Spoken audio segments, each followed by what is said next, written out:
in every corner of the world, we are being pressured by a monoculture, a global consumer monoculture.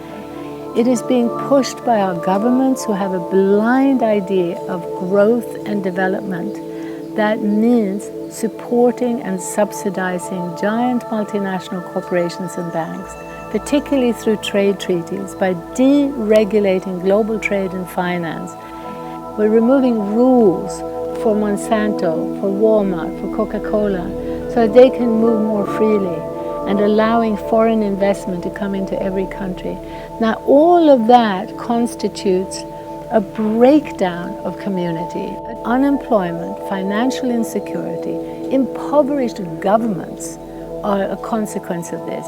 And all the while, this global corporate economy uses more and more energy, more and more resources.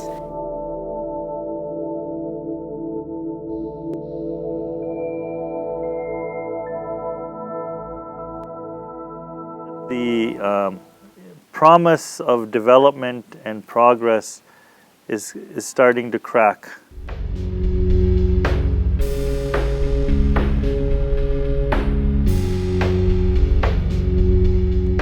The issues facing us are connected to a common global economic system. All of our people are being squeezed every day by that. And all of our imaginations are being colonized by that system.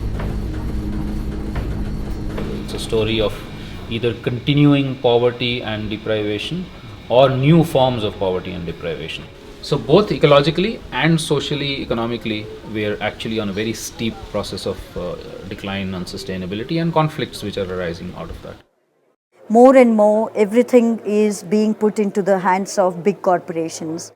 In particular crops, entire markets have been taken over by corporations like Monsanto.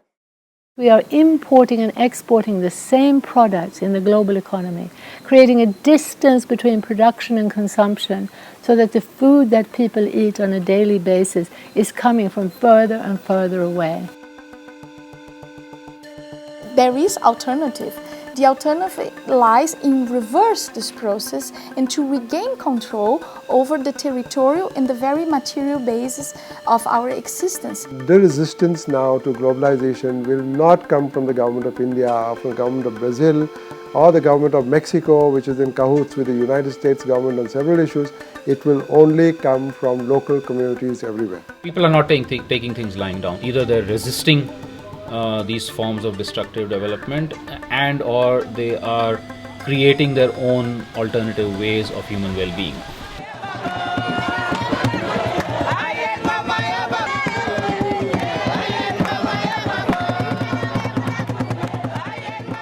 There's a very urgent need for a new kind of dialogue between people living in the global north and the global south.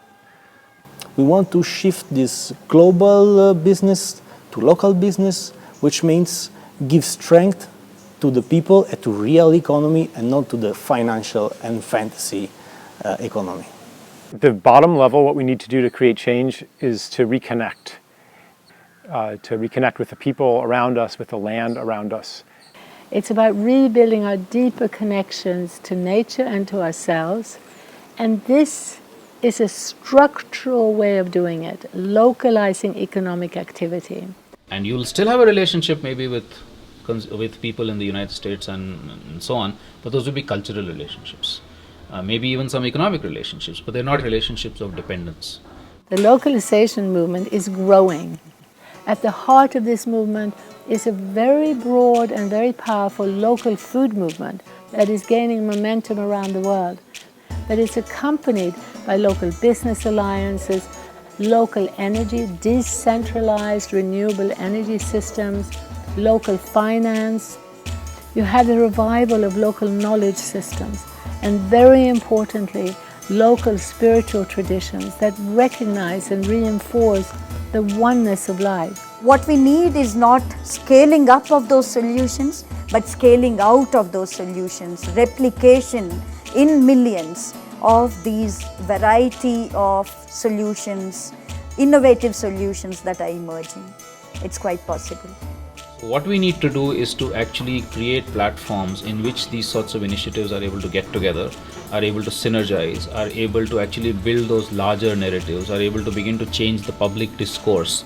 We're trying to create an alliance, an international alliance for localization, because we need a united no, one giant no to a continuation of that system. And at the same time, we need to see ourselves as actually part of an enormous movement involving hundreds of millions of people that are saying many yeses to diverse ecosystems, diverse cultures, diverse identities. This is about reclaiming our right to be who we are in our different ways of being. It's about reclaiming the diversity that is life.